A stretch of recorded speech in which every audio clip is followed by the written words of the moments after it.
22 April 2025 Jammu કાશ્મીરના પહેલગામમાં બપોરના 3 વાગી રહ્યા હતા.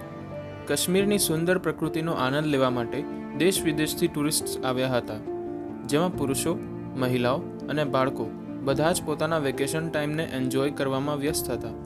પણ એકાએક આનંદનો માહોલ માતમના માહોલમાં પરિવર્તિત થઈ ગયો, કારણ કે એ નિર્દોષ લોકો પર આતંકવાદીઓએ ફાયરિંગ કરીને 27 લોકોને મોતને ઘાટ ઉતારી દીધા.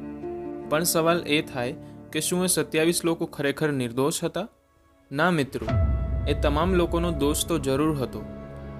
દોષ એ હતો કે એ તમામ લોકોનો જન્મ હિન્દુ ધર્મમાં થયો હતો. એ લોકોનો દોષ તો એ પણ હતો કે એ પુરુષો હતા. હા મિત્રો, આતંકવાદીઓએ ત્યાં ઉપસ્થિત લોકોમાં જે હિન્દુ હોય એને અલગ ઊભું રહેવાનું કહ્યું. વળી ઘણા હિન્દુઓના પેન્ટ ઉતારીને ચેક કરવામાં આવ્યું કે એ હિન્દુ છે કે નહીં, અને ઘણા લોકોને કલમા પઢવાનું કહેવામાં આવ્યું. અને છેલ્લે જ્યારે નક્કી થયું કે એ હિન્દુ છે, ત્યારે એ તમામ મૃતકોને એમની મા, બહેન કે પત્નીની સામે જ ગોળી મારી દીધી. અને જ્યારે એક પતિવ્રતા મહિલાએ આતંકવાદીને કહ્યું કે મારા પતિને મારી નાખ્યો તો મને પણ મારી નાખ્યો, ત્યારે એ આતંકવાદીનો જવાબ શું હતો એ સાંભળ્યો. इस बंदे ने मेरे पति को मारा ना, वो वही जा रहा था. मैंने उसे बोला मुझे भी मारो, तूने मेरे पति को मारा. मेरे सन में भी बोला तो उसने हमें नहीं मारा. उसने बोला मोदी को बोलो. उसने क्या बोला? उसने बोला नहीं, मोदी को बोलो कहकर चला गया वहां से.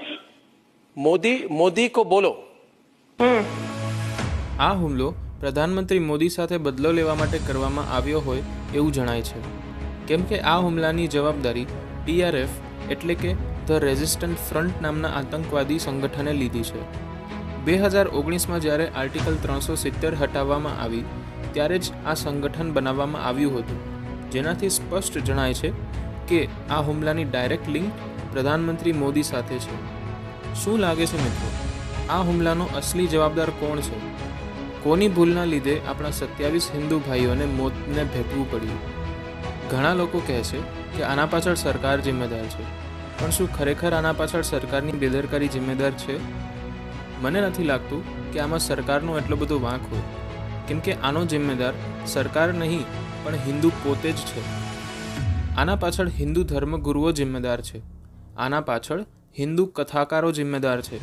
આના પાછળ ભારતની મીડિયા જિમ્મેદાર છે. આના પાછળ જિમ્મેદાર છે ભારતનો સૂતેલો હિન્દુ. આ વિડીયોમાં આપણે આ તમામને અમુક સવાલ પણ પૂછીશું અને અમુક હકીકત પણ જાણીશું. ઘણા લોકો એવું માને છે કે હિન્દુ ધર્મમાં સૌથી સર્વોચ્ચ સ્થાન શંકરાચાર્યનું હોય છે, તો શરૂઆત એમનાથી જ કરીએ. પૂજ્ય શંકરાચાર્યોને અમારે અમુક સવાલ પૂછવા છે. મહાકુંભમાં ભગદડની ઘટનામાં હિન્દુઓનો જીવ જતો રહ્યો, ત્યારે જે જ રીતે શંકરાચાર્યએ પોતાના અવાજ ઉઠાવીને યુપીના મુખ્યમંત્રીનું રાજીનામું માંગી લીધું હતું, એ શંકરાચાર્ય આજે આતંકવાદના વિરોધ કેમ એટલી જ બુલંદીથી અવાજ નથી ઉઠાવી રહ્યા? જે શંકરાચાર્ય હિન્દુ ધર્મમાં સૌથી ઉચ્ચ સ્થાન પર બેઠા હોય, એમનામાં એટલી હિંમત કે તાકાત નથી કે શંકરાચાર્ય કેન્દ્ર સરકારને આતંકવાદ અને હિન્દુ નરસંહારને દેશમાંથી ખતમ કરવામાં કડક આદેશ આપે? શું હિન્દુઓની રક્ષા કરવી એ માત્ર સરકારનું જ કામ છે? શંકરાચાર્યોની કોઈ જવાબદારી નથી આવતી? હવે વાત કરીએ સાધુ સંતોની, એમાં પણ ખાસ કરીને ગુજરાતના સાધુ સંતો અને મહંતોની. સ્વામિનારાયણ સંપ્રદાયના કોઈ એક સંતથી લખવામાં કે બોલવામાં ભૂલ થઈ જાય તો અમુક કહેવાતા સનાતનના ઠેકેદાર બની બેઠેલા સંતો શસ્ત્ર ઉઠાવવાની વાતો કરવા માંડે છે. આપણા ગુજરાતના 3 હિન્દુઓને માત્ર એટલા માટે મૃત્યુ મળ્યું કેમ કે એ હિન્દુ હતા. તો ત્યારે સનાતનના ઠેકેદાર સંતો ક્યાં જતા રહ્યા? હવે કોઈને શસ્ત્રો ઉઠાવવાનું મન કેમ નથી થતું? સ્વામિનારાયણ સંપ્રદાય કંઈક ભૂલ કરે તો સનાતન પર એટેક લાગે છે, તો કાશ્મીરમાં જે થયું એ સનાતન પર એટેક નથી? કેમ કોઈ સંતે પાકિસ્તાનને મર્યાદા ન વટાવવાની સલાહ ન આપી? હવે વાત કરીએ કથાકારો પર. ગુજરાતના સુપ્રસિદ્ધ કથાકારે કાશ્મીર હુમલા પર એક નિવેદન આપ્યું. दोपहर 3 बजे के आसपास पहलगाम में जो एक दुखद घटना घटी और इनमें 26-27 निर्वाण पद को प्राप्त कर गए. कुछ भाई बहन जो इंजर्ड हुए हैं वो सारवार ले रहे हैं। सबसे पहले तो हम सब मेरे व्यासपीठ से जुड़े हुए पूरे त्रिभुवनीय मेरे श्रोता, हम इन दिवंगतों के प्रति अपनी श्रद्धांजलि समर्पित करें। इनके निर्वाण को हम प्रणाम करें, उनके परिवारजनों को हमारी दिलसोजी और संवेदना प्रस्तुत करें। घायल हुए हैं वो जल्दी स्वस्थ हो जाएं, ऐसे हनुमान जी के चरणों में प्रार्थना करें। एक सत्य ये भी ध्यान में ले कि कथा के साथ जुड़े हुए इनमें से किसी को कुछ नहीं होगा। हाँ, कोई पहले पर्यटन के लिए गए और फिर शायद कथा में आने वाले हो, इनमें से किसी को क्षति हुई हो। कोई 2 दिन कथा में रहकर फिर घूमने चले गए हो। एक व्यक्ति का तो चित्र मैंने देखा, वो इंजर्ड है, स्वस्थ है, अस्पताल में है, उसके हाथ में बैरखा है। तो मैंने सोचा कि शायद कथा में आए होंगे और वो भावनगर के ऐसा अखबार में भी मैंने पढ़ा, लेकिन भगवत कृपा। શું મોરારી બાપુ એવું કહેવા માંગે છે કે જે લોકોએ તેમની કથા પહેલેથી છેલ્લે સુધી સાંભળી એ લોકો બચી ગયા, અને જે કથામાં આવતા પહેલાં કે પછી ફરવા ગયા એ લોકોની જાન જતી રહી? શું બાપુ એવું કહેવા માંગે છે કે બાપુની કથામાં આવ્યા એ જ હિન્દુ છે અને જે માત્ર ફરવા ગયા એ હિન્દુ નથી? સ્વામિનારાયણ સંપ્રદાય વિરુદ્ધ બોલવું હોય ત્યારે તો બાપુ હિન્દુઓના ઠેકેદાર બની જતા હોય છે, તો પછી પોતાના નિવેદનમાં એક પણ વાર એવું કેમ ન બોલ્યા કે આતંકવાદી ઘટના નથી પણ હિન્દુ નરસંહાર છે? એક પણ વાર હિન્દુ શબ્દ બોલવાની પણ જરૂરત ન જણાય બાપુને?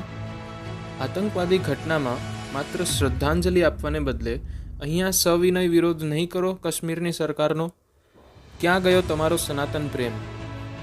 શું તમે તમારી કથામાંથી રાજ્ય અને કેન્દ્ર સરકારને કડક પગલાં લેવાનો અનુરોધ પણ ન કરી શક્યા? તમારી પાસેથી આવી આશા તો નહોતી. માત્ર મોરારી બાપુ જ નહીં પણ 24 કલાકમાં બીજા કોઈ કથાકારોનો પણ નિવેદન ન આવ્યા. જો આ કથાકારો ધારે તો સરકાર પર પ્રેશર બનાવીને આતંકવાદને ખતમ કરાવી શકે છે, પણ અફસોસ આપણો હિન્દુ ઊંઘમાં છે, કેમ કે આપણા હિન્દુ ધર્મગુરુઓ પણ ઊંઘમાં છે. હવે જોઈએ આપણા ભારત અને ખાસ કરીને આપણા ગુજરાતની મીડિયાની અસલિયત.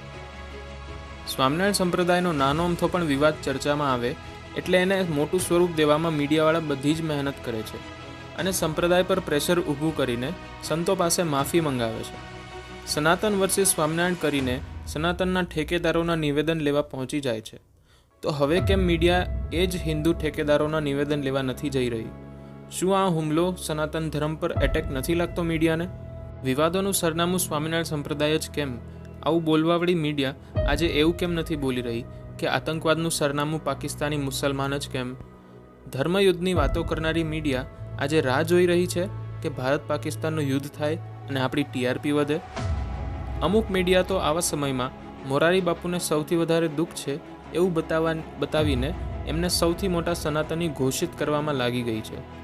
તો શું મીડિયાને મૃતકોના પરિવારના આંસુ કરતાં મોરારી બાપુના આંસુ વધારે કિંમતી લાગે છે? જે મીડિયામાં એટલી તાકાત હોય કે એ સરકારો લાવી શકે અને બદલી પણ શકે, કોઈપણને પોતાની પત્રકારિતાથી ન્યાય પણ અપાવી શકે, એ મીડિયા આજે માત્ર મૂકદર્શક બનીને બસ ટીઆરપી ભેગી કરવામાં જ કેમ વ્યસ્ત છે? પોતાની બેબાક પત્રકારિતાથી આતંકવાદને હંમેશા માટે ખતમ કરી દેવાની હિંમત નથી? સ્વામિનારાયણ વર્સિસ સનાતન કરાવીને સનાતની ઠેકેદાર બનવાવાળી મીડિયા કાશ્મીરમાં થયેલા હિન્દુ નરસંહાર સામે પોતાનો અવાજ ઉઠાવવા સક્ષમ નથી? બસ મોરારી બાપુનો આંસુ દેખાડવાનું જ કામ રહી ગયું છે મીડિયા પાસે? ગુજરાતમાં એક એવું વ્યક્તિત્વ છે જેને ઘણા લોકો સંત માને છે, ઘણા લોકો ચારણ ઋષિ પણ માને છે. હું મોગલધામ કબરાઉના મહંત મણિધર બાપુની વાત કરી રહ્યો છું. સ્વામિનારાયણ સંપ્રદાયના વિવાદમાં બાપુ એકદમ બેબાકીથી પોતાની વાત રાખે છે.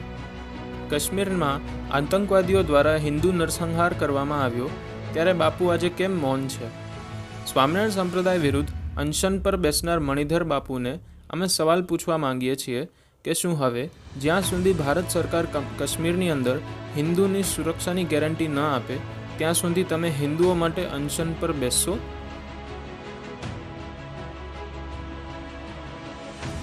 લોકો કહે છે કે તમે બેન બેટીઓની બહુ ચિંતા કરો છો, પણ બાપુ, આજે હિન્દુ મૃતકોની મા, બેન અને દીકરીઓ હૈયાફાટ રુદન કરી રહી છે. એમની સામે જ એમના દીકરા, ભાઈ, પતિ કે પિતાને પેન્ટ ઉતારીને ધર્મ ચેક કરવામાં આવ્યો. કલમા પઢવામાં કહેવામાં આવ્યું. જે હિન્દુ હતા એમના શરીરમાં ગોળી ધરવી દેવામાં આવી. આનાથી સ્પષ્ટ દેખાય છે કે હિન્દુ માતાઓ અને બહેનોને અસહ્ય પીડા થાય એવું કૃત્ય કરવામાં આવ્યું છે. અનેક હિન્દુ માતાઓ અને બહેનોને વિધવા કરી દીધી અને એમના ઘર ઉજાડી દીધા. એ જોઈને તમને લડાઈ કરવાનું મન નથી થતું? અમને ખૂબ જ આશા છે કે તમે જેને તમારી દીકરીઓ કહો છો એની માટે કમસે કમ એક એવું ઉગ્ર નિવેદન આપશો જેનાથી સરકાર કડક પગલાં લેવા માટે મજબૂર બની જાય. થોડા દિવસો પહેલાં સ્વામિનારાયણ મંદિર ગઢડામાં એક ઘટના બની હતી.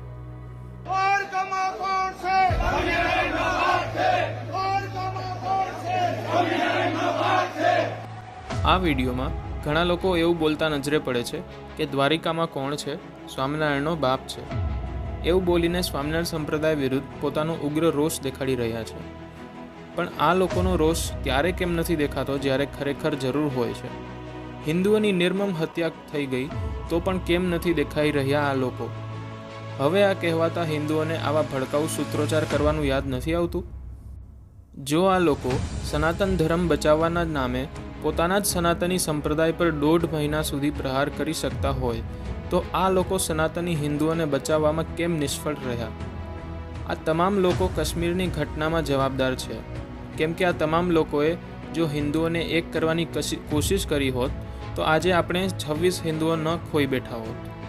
સ્વાર્થી બનવાને બદલે જો આ લોકો પોતાના હિન્દુ ભાઈઓ સાથે ઊભા હોત તો આજે 26 હિન્દુ મહિલાઓ વિધવા ન બની હોત, બાળકો અનાથ ન થઈ ગયા હોત, ઘર ઉજળી ન ગયા હોત. આ લોકો કઈ રીતે સનાતન ધર્મને બચાવવામાં નિષ્ફળ ગયા એ આવતા વિડીયોમાં જણાવીશું. પણ આ બધા સિવાય પણ એક એવો વ્યક્તિ છે જે હિન્દુ નરસંહાર માટે જવાબદાર છે, અને એ છે આપણો સૂતેલો હિન્દુ. હા મિત્રો, આપણે ખુદ જ જવાબદાર છીએ આપણા હિન્દુ ભાઈઓની હત્યાના, કેમ કે આપણે ત્યારે જ બોલીએ છીએ જ્યારે આપણા પોતાના પર વાત આવે છે. આપણા હિન્દુઓમાં એટલો પણ ભાઈચારો નથી કે તકલીફમાં પડેલા અન્ય હિન્દુ માટે આપણે કંઈક કરીએ.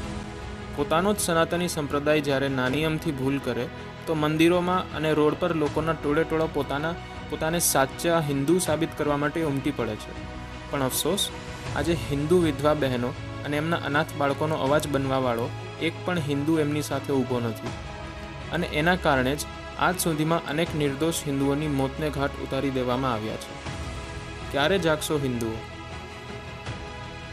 ઘણા લોકો એવું માને છે કે આ ચેનલ સ્વામિનારાયણ સંપ્રદાય વતી જવાબ દેવા માટે અમે બનાવી છે, પણ મિત્રો, એવું જરા પણ નથી. કેમ કે હું સ્વામિનારાયણ સંપ્રદાયનો પછી અને સનાતન ધર્મી હિન્દુ પહેલાં છું. સનાતનીઓ અંદરો અંદર ઝઘડા ન કરે અને સનાતની હિન્દુ સાચા અર્થમાં જાગે એના માટે અમે પ્રયાસ કરતા રહ્યા છીએ અને આગળ પણ કરતા રહીશું. અમારા આ વિડીયોમાં બોલાયેલા કડવા શબ્દો કોઈનો વિરોધ કરવા માટે નથી. 26 નિર્દોષ હિન્દુઓના પરિવારને ઉજળતા જોઈને અમારા હૃદયમાંથી નીકળેલી આ એક વેદના છે. જો તમારી ઈચ્છા હોય કે ભવિષ્યમાં એક પણ નિર્દોષ હિન્દુની હત્યા ન થાય તો આ બધાએ પોતપોતાનો સ્વાર્થ મૂકીને એક થવું પડશે. બ્રાહ્મણ, ક્ષત્રિય, વૈશ્ય કે શૂદ્ર નહીં, પણ સનાતની હિન્દુ બનવું પડશે. અમારો આ વિડીયો જન સુધી પહોંચાડવામાં અમારી મદદ કરજો અને વધુમાં વધુ શેર કરજો, જેનાથી સનાતન હિન્દુ ધર્મને મજબૂત કરનારા અમારા વિડીયો બધા જ હિન્દુઓ સુધી પહોંચી શકે. પહેલગામમાં હુમલાનો ભોગ બનનાર તમામ મૃતકોના આત્માને ભગવાન શાંતિ આપે અને એમના પરિવારોને આ દુઃખદ પરિસ્થિતિમાં દુઃખ સહન કરવાની શક્તિ આપે અને તમામ હિન્દુઓને એક થવાની સદબુદ્ધિ આપે, એટલી જ પ્રાર્થના સાથે ભારત માતા કી જય, સનાતન હિન્દુ ધર્મ કી જય.